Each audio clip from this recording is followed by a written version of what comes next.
Hello, everyone, and welcome to the Crowdsourcing Sustainability Podcast. Today, we are lucky enough to be with Nyombi Morris, who is a youth climate activist from Luzira, Kampala in Uganda, and the social media manager of the Rise Up movement. So, Nyombi, welcome to the show. Yes, Lian, thank you for inviting me for this podcast. I'm really so happy for this. My name is Nyombi Morris, as you say, the climate justice activist from Uganda and the social media manager at Rise Up movement. It is an absolute pleasure to have you on. So, I'm going to start this with the way I usually do with people on the show, and I would love to just hear more about your climate story, because I think people listening always find that really interesting, and kind of getting to the why of all this is always helpful. So could you tell everyone when you started caring about the climate emergency and why? Climate change is a gender issue. Climate change is a racial issue in Uganda, and it's a bit different from what you guys here in Europe. Here in Uganda, extreme weather events such as drought, landslides have caused a lot of catastrophe in Uganda that many kids, even me, I'm a victim to it. I had to drop out of school in 2015 due to lack of support. Mom and dad who used to support me, they were all their stuff were destroyed by floods in 2012. There was landslide which happened in Uganda that in 2015. It took out all their stuffs. I think that's really important for people to hear and understand. Could you dive in a little more on the specific ways it is impacting Uganda right now, the climate, and how that's affecting people's lives from what you've seen? Compared to what is happening in Europe and America, here floods, you see them by your eyes, leave alone what you saw on TV. For us, we are seeing them whenever it rains. Recently, I shared a video on my Twitter showing how the road was covered by water. And still, that's just a quarter to what is happening in the eastern part of Uganda. Every year, even this very year, there was landslides which forces people to move from one place to another. The government is not ready to help. People are struggling. There is an area called Kasese. These guys were impacted by climate. Houses were destroyed. Crops were destroyed. Recently, in December, we had to go there and give them some stuff like clothing, food. Reason being, the people who had their own lands, who had their own food, today are stuck on streets. Some are coming to Kampala. Kids, for them, they don't know what education means to them. So when you hear something like climate change, just not in Uganda, it is happening now. Absolutely. Yes, in Uganda today, climate change is impacting every people's lives. Kids no longer go to school. People are starving right now. Crops are being destroyed. Poor infrastructure, roads are all totally bad, impacted by climate. So for me, joining this was in 2019, September. That's after seeing Vanessa Nakate striking in front of Ugandan Parliament demanding for climate emergency. So I approached her. We talked. That's when I joined because my background was affected by climate. Growing up in Luzira wasn't that easy. That whenever it could rain, all our plates, we could find all our clothes, plates, bags floating in water. That is a room where mom was renting. I grew up with my mom, so whenever it could rain and we are not around, we find everything floating. So when I saw Vanessa doing that, I had to approach her, ask her, what is your target? Why are you doing this? So she explained to me. I discovered that many people are going through this. They are being impacted by climate change, but they don't know what to do. And they are sure that it's something different. not forgetting that it is climate which is impacting their lives. Where I stay right now, it is still the same thing, but I'm trying to change the mindset. That's what I do. So this is something that I feel like is much more apparent in a place like Uganda than it is in the US right now. I feel like in the US, people, at least a good chunk, kind of think this is like a problem for the future and is sort of distant. And you're saying it's here now. It's already impacted your life and your family. I think that's really important for people to hear and understand. Could you please walk through the story of how your family specifically was impacted by climate and how it affected your education and just what happened and what that was like? So in 2012, that is the time when you used to stay in Lukaya, in the Masaka district.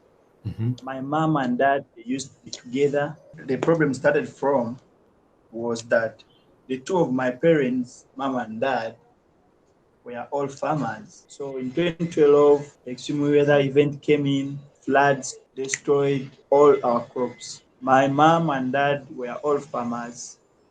So by then, we are staying in Lukaya, Masaka. So we are forced to shift where we used to stay to come to Kampala, where there is our grandma. And she promised us that she had some place for us where we can live without paying rent. So we shifted. After 2 years, I don't know, but I believe that dad couldn't facilitate. He was bankrupt. He had no money.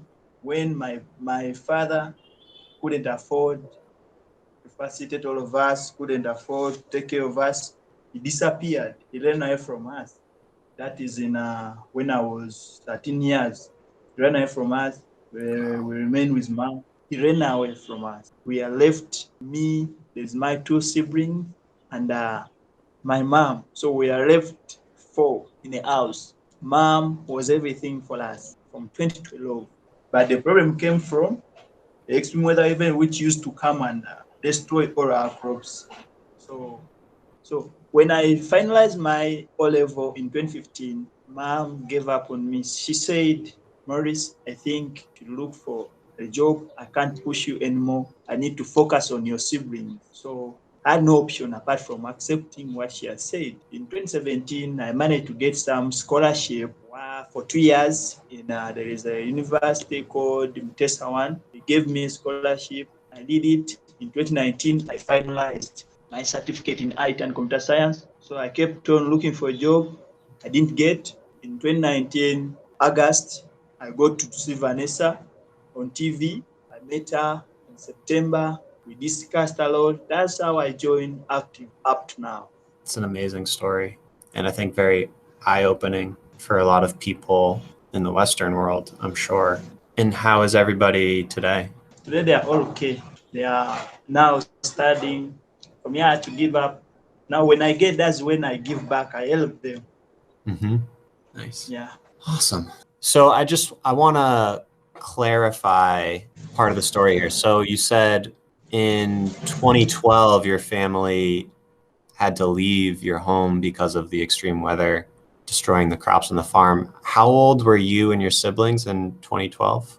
In 2012, I was just 15 years.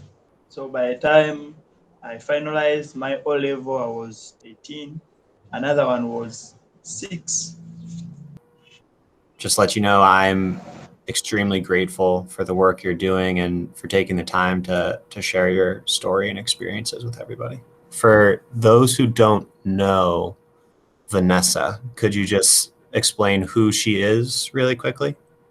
I think the only way to explain Vanessa is those who still remember the lady black girl who was cropped out of the 3 whites in 2020 January. Was it Zurich? I remember. So she's this girl who was cropped out of the 3 whites where she had stood with in a peak where she was cropped out. So remember the news. Oh, You can explain her as a climate activist and a founder of Rise Up movement based in Uganda. And tell us more about the Rise Up movement. Why did that start, and what is the work you are all doing through that org?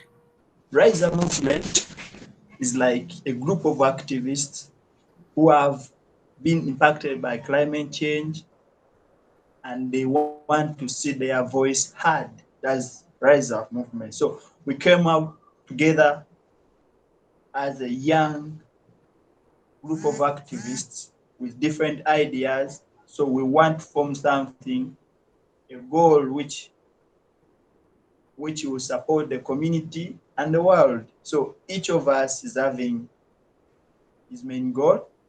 Each of us is fighting a different SDG, but all in all, we decided to come together as a team, as a group, to see that our voice is being heard.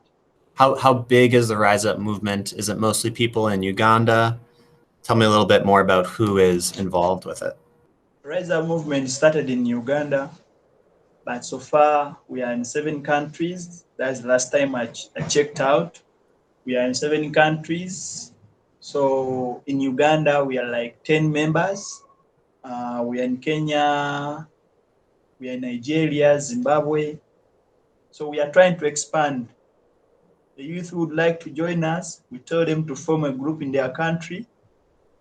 Then we get in touch via calls, anything, even social media combines us. Awesome. And could you tell me more about what your experience has been like as an activist so far? I think you said this started for you in 2019 after meeting Vanessa. And I'd just like to hear what your experience has been like since then, and if there are any memorable moments or stories that come to mind. I would love to hear that as well. Activism, everyone would like to be part of activism, as you see. And I always see news leaders saying we need more activists to join the strike, to join the revolution. But the target is to achieve all this. We need to find out what is stopping activists from joining. Yes, activism is good when you are famous. That's what I have discovered. The moment you are not known, you are going to be treated like you are doing nothing to the world. You are sharing nothing to the community, unless when you become famous. This has worked as evidence. Today, as I told you about at first, that media, when they come to interview you, even when you tell your story, they will use a different pic for that different person whom they know that this one has been giving us a good speech, good idea. So when they make headlines, yes, they will be talking about you, but they will use someone's pic. I think that experience has put us down, activists from Africa who have no voice. So ever since I started, things have been not good as such. To me, it has not been good. Uh, in 2020, that is September, my Twitter account got restricted by the government. Wow. Due to the activities and the protests we started out after selling Goma Forest. So we were protesting to see that the preservation of Goma Forest is not solved. When we came out and protested, we were like six activists from Uganda. Our Twitter accounts were frozen, and it wasn't easy for us to get it back, but we didn't make any crime apart from talking about what belongs to us. It is the Goma Forest, which belongs to us who are passionate about climate, who have love for humanity. We saw it as it's not a fair game to allow money makers like Oima Sugar to just take away our forest because they have money. Sugar is not everything. not everyone takes sugar, but everyone needs a better environment to survive. So when they sold it, we discovered it late. We wanted NEMA to revoke their certificate. NEMA, I think NEMA, what NEMA did was to contact the government to silence every activist who was talking about Uganda. I was among those guys. It took us 1.5 months to get back our accounts. And still, it wasn't easy until people started protesting about it. Said we want them back. Twitter, bring back our activists. So there was out of pressure, and one of the journalists approached me and asked what had happened. So I had to explain to her. Then the next 2 days, she contacted Twitter. What surprised us that Twitter rejected it. They said we're not the one behind those restrictions. The only few accounts we bought had some little spams, but still, we are not behind that activity. So after getting back our accounts, we stopped. We said, no, let us give up on this forest. It has gone. We need to save our lives. We need to have security to speak about such things. We gave up. So it was a terrible experience, a bit challenging, but I didn't give up. I continued with my stuff. That is in October. We moved this very year, 2021, in March 24th. I was striking still. You know, I always hold my Fridays for Future cardboard. Mm-hmm. So on that day, I don't know where police came from. I'm always with my bro. From nowhere, police found us. They jumped off the truck. They arrested us, me and my bro. They took us to their truck, started questioning us. Why This we is are the police. protesting. Ugandan police, yeah. We are asking, why are we protesting? Protesting in Uganda is not allowed. That's what they told us. So I had to explain. It took me 1.5 hours for them to release me. So releasing me, they had to confiscate my phone and my cardboard too. After releasing me, they said, the next time we find you protesting, we are taking you to prison and you'll be there forever. It was a kind of threatening. And So how did you feel in that moment? I felt miscarriage, but I had no option. I had to first rest for some 2 weeks. I returned. One, the reason why we insist on this is that we cannot find justice in our houses. And anything like achievement, they need to bring us on board, not arresting us. So the answer is not arresting us, is to bring us on board to tell what we want them to do. We have a right to that. So we are not breaking any law. Yeah, so what they did, is that illegal in Uganda? Like, do you have the right to Yeah, protest and they just, it is there. It is in a constitutional right. and where were you protesting when they did that? Still Luzira, I was in Luzira, just opposite. There is a school called Luzira SS. Gotcha. Yeah, So in light of that, I think you're still protesting now, right? Are you worried about your safety at all? of course, when there is a time, I thought of getting a lawyer maybe who can stand with me in case of anything.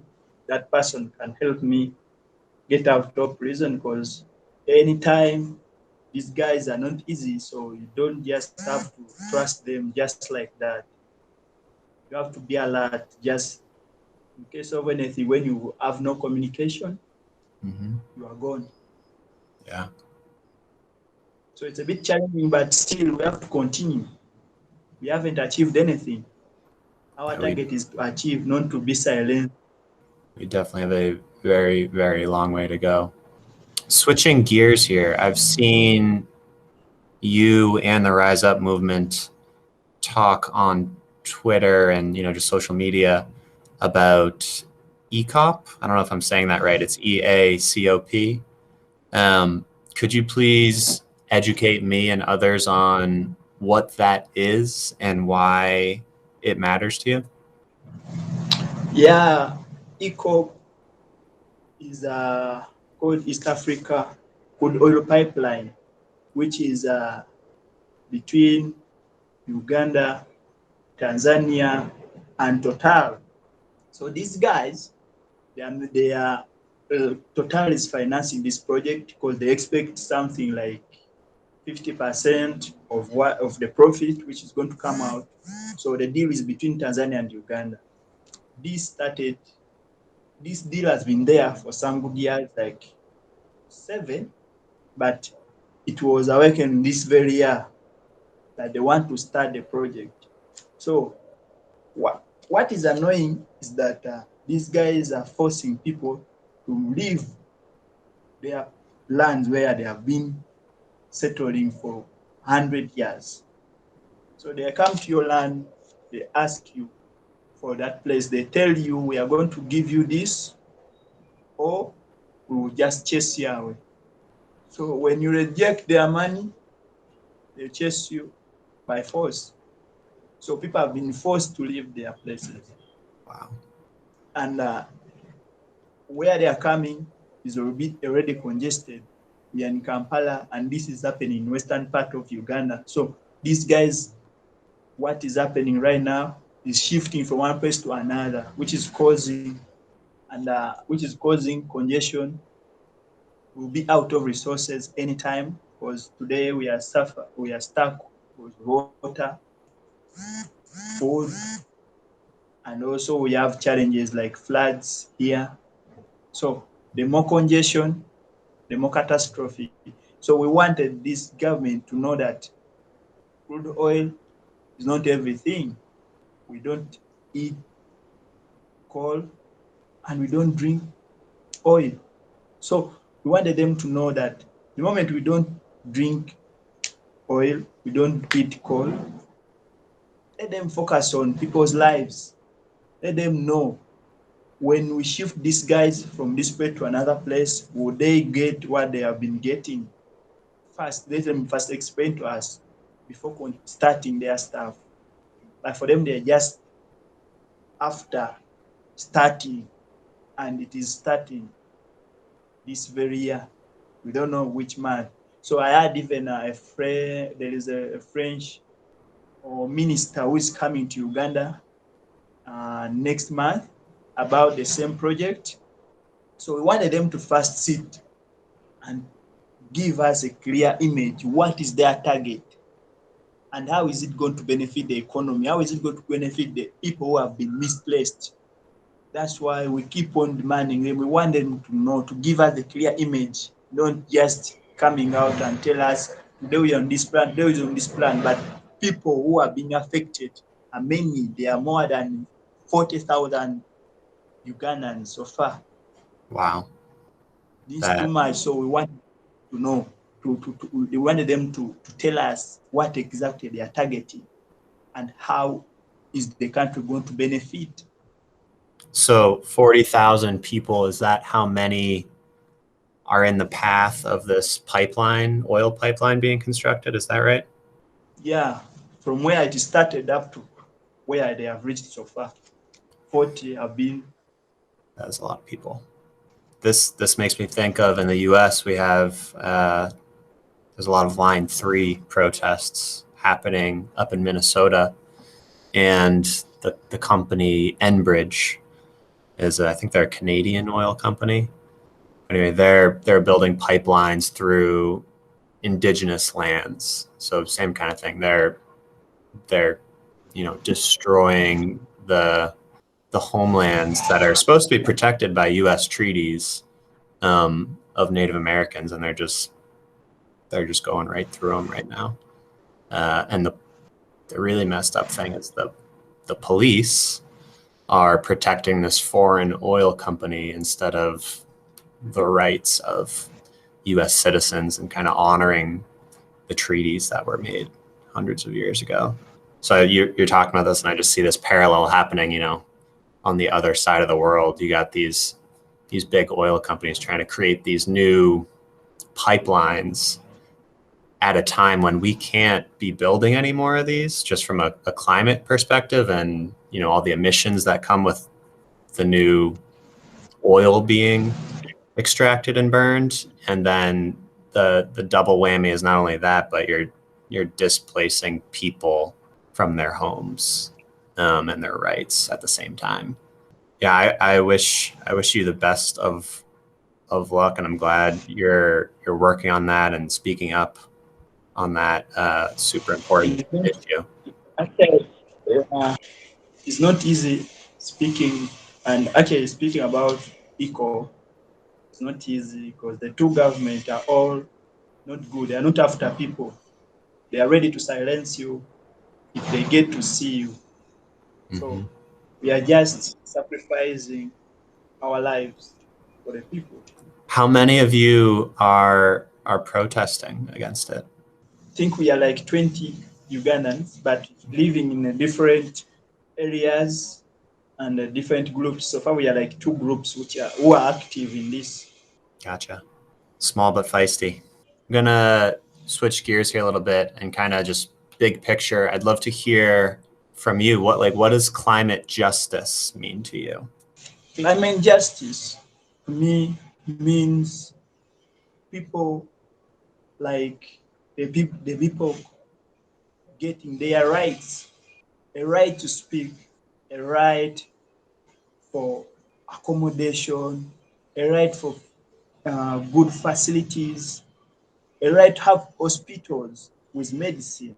Climate justice is a gender issue whereby there is gender equality in every sector. Not like today in our government ministry, we have few ladies compared to men. So to get climate justice, that has to be implemented, that we need to balance everything. We need to have respect to each other. We need to value each and everyone's right. And can you tell me more about how it's a gender issue? How do you see that? Gender issue is on balancing positions in government mostly, because today here women are not respected at all. Even when they are to give up position, men are put on top. We were challenged to see that the president of Tanzania is a lady. For the first time in East Africa, it has just happened. So we want to see that there is gender balancing. That will be an achievement in climate. And can you spell out this connection a bit more between, I understand the gender specific issues, but how does this intersect with climate specifically, the way you see it? So where I start from is that women have been denied education, reason being when they are given a chance to study higher than the men, they will occupy bigger positions. So this has affected the gender, it has affected gender balance, whereby today men are occupying everywhere. So kids, like when let's say during when I was studying, my mom and dad were forced to leave where they used to stay to come to Kampala after their crops being affected and being impacted by climate. Where extreme weather even destroyed everything. So if I was a girl today, I'll be with a family. I'll be already married. Why? Because here they don't respect women. The moment something happens like that, they'll be like, and I think she's now 18. Let her go for marriage. And that has put us down that today ladies are not educated and they can't occupy bigger positions without papers. I didn't even think So of all that. this is starting from climate impacting their crops. The moment they discover that they don't have support, the next step is to use their daughters to get money. So let me run this back to you to make sure I'm understanding it. because this is something pretty new to me. So you're saying climate change is getting worse, the climate's affecting your family's farm, kept getting destroyed, you had to move, resources are tighter, and because there's more stress financially, families are kind of pushing their daughters into marriage earlier than they might otherwise, or pulling them out of school so that they can help because of these additional financial stresses and climatic stresses. Is that right? Exactly. That's what they do. The moment all this, that's why I said climate change is a gender issue mostly. It has affected girls and women today. Whatever happens, let's say landslides, which forces you people to move from one place to another. The moment your family is not financially stable, that is your end as a girl. Not like me, I can continue stand and push. But for them, today they are nowhere because their lives were impacted when they are still young. Yeah, that's a lot. The other thing that comes to my mind on the gender education and women empowerment side of climate change is from Project Drawdown. And they're pretty big on saying that educating girls and empowering women is like one of the biggest climate solutions that we have. So I'm glad that you're talking about this. And I don't know, I hope we can make strides on getting more girls through school and keeping them in there and making it more accessible, because it's just like a win-win-win in so many different ways. What the government should do should put at least free facilitation for girls who are being impacted by climate. That one should be put in place because this has caused an increase in population. Today, many kids or girls get pregnant at 16 years. Now, during this pandemic, a lot of girls got pregnant due to schools were closed and locked down, so they could move from one place to another, either looking for money or going to their boyfriend. And lack of education sometimes affects your mind, that you don't know what next, even during the hard times. So they need to empower more girls, put more girls in schools, educate more girls by providing them free support. Mm-hmm. That one, it should be a must. But today, even if, let's say it is me, I didn't continue. But if there is a girl who can support me, who can teach me what is supposed to be done, like today, Vanessa is our mentor today. If she wasn't educated, who could be teaching her? That's a question. Yeah, 100%. Yeah, and like you were saying, I think a big part of why this is important from the emissions standpoint is because you mentioned the population, and I just want to clarify, this is because you can start talking about population and there can be like a very dark connotation to it, and rightfully so. But what we're talking about is educating girls and empowering women to make the choices that they want to make when they want to make them. And through those kind of just like human rights and empowering them to make the choices that they want to make, the population, they'll have less children.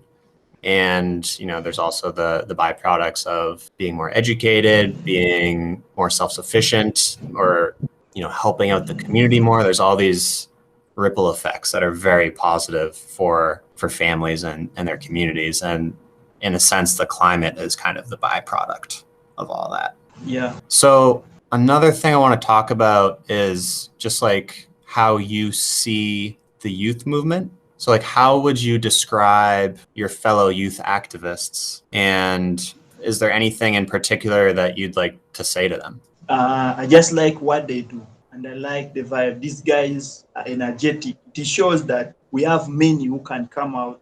We are the next generation, as they always say. Because those days I used to argue with people that no way, we can't be the next generation when we are not anywhere on map. However much we are born, we are there, but we are not anywhere on the map. So those guys, whoever is spiking or doing something for this planet, to save the planet, I just thank them. These guys are showing us that we are the next. Love that. Yeah, I feel that solidarity as well, and just so much respect for everyone out there. I've done a little activism myself. I think it's almost as rewarding as it is challenging, and just so necessary right now. What would you say to anyone listening who may not be a climate activist right now, but is thinking about it or has thought about it? What would you say to them? Yeah, it is very easy to think about climate change, and it's very easy to tweet, to like people's tweets, comments. But the moment you are not in action, you are doing nothing. Yeah. Yes, climate change is impacting everyone's life everywhere. You may not know, but try to find out, you will see that you are among the victims. So climate change is everywhere, and climate change is here, will be here forever if we don't come out of our houses, our rooms, our offices, and take action. We believe we can overcome this if we treat it as a crisis. But the more we continue to ignore it, we continue to destroy until we all die. Support the youth who are doing this. Activists who are trying their best, they need support. They need to be supported.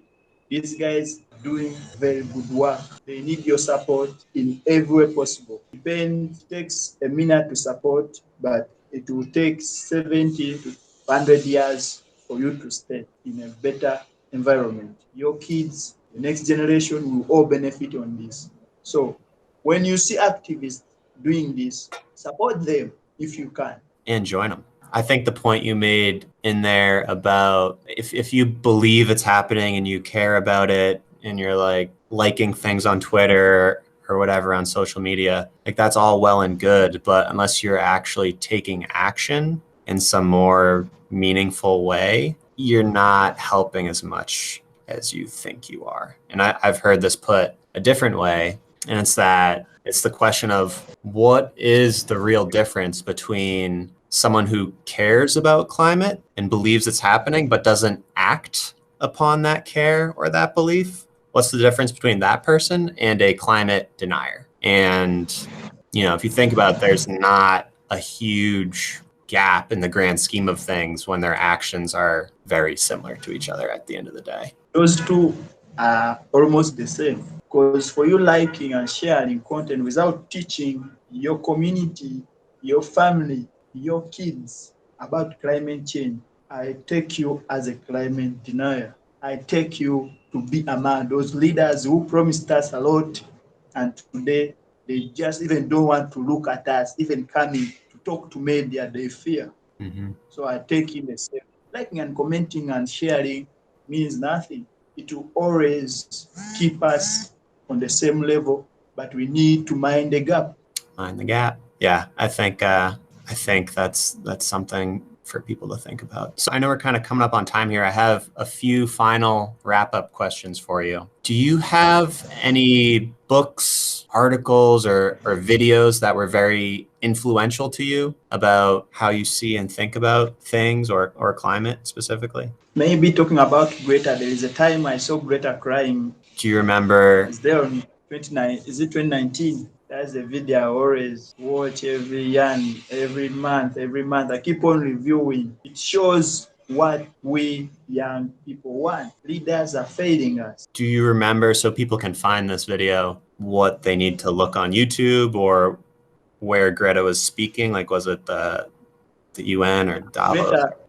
Greta, the only word you can type when you want to get that video, just type the word called "How dare you?" That word. Yeah. That's to show you who said those words. Yeah. And that video is that breaking. I'll put a link to that for people in the show notes. I think she was in New York for that one. That was a very powerful one. And then, do you have any key takeaway or final message for folks, or anything you think people need to do specifically? Yeah, now like me, I'm in tree planting, both in schools and in communities. So I want everyone to take action. Action doesn't mean you should go and do a lot of stuff. You can start from your home, plan something. Okay, you have money, you can set up apartments, make them in form of passive coolings where you can breathe in, where you don't need AC air conditioners. We need natural. The moment you do something, you see the difference. Nothing is going to come from words apart from taking action. Whatever is happening, it will always happen the moment we continue to ignore it. Take action, you see the difference. Love it. And a couple other things that I wanted to touch on before I let you run. I'm realizing we didn't get to this earlier, but you are doing a lot of tree planting. Can you tell me and everyone about that? And are you doing it with other people? And just talk about your efforts there. Yeah, I started up that project in December last year. I said I should come up with something as an activist. I know I'm using my pocket money to do that, but I want to go back to schools to show them what they are supposed to do as kids. These are the next generation. These are our leaders who are still at school. I'm focusing in primary level because I know if it wasn't good, even primary wouldn't be easy for me to jump. So this project, I started it to see that I do ecosystem restoration and giving back. How do I give back? Depends on the type of trees I plant. There's oak tree and angiosperm trees. These trees are fruits. A kid would like to know, how do I gain? You know, our mindset when we are young, we always focus on how do I gain. So for a kid, you tell her or him that when you plant this tree, you see it will bear fruits like mangoes and you enjoy. These kids like it so much. So I said to do that for them.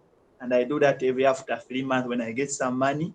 I visit schools, I plant, I give some to take home, just for remembrance, and it will help them grow knowing that climate change and carbon things are related. So the moment you start planting carbon things, the more carbon things, the more fresh air you get. So you need to focus on what is easy, like tree planting. Mm-hmm.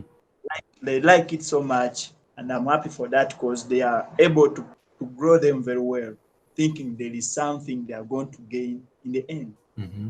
I love that. Is there a way for people listening to follow that work or support it in any way? Yeah, I don't have a link right now, but my social medias are always active. Nyombi Morris, those are my names. So they are always active. You can check on me. I'm always online. Keep on replying each and everyone's message. For some guidance, in case of any guidance, for me, I'm always here.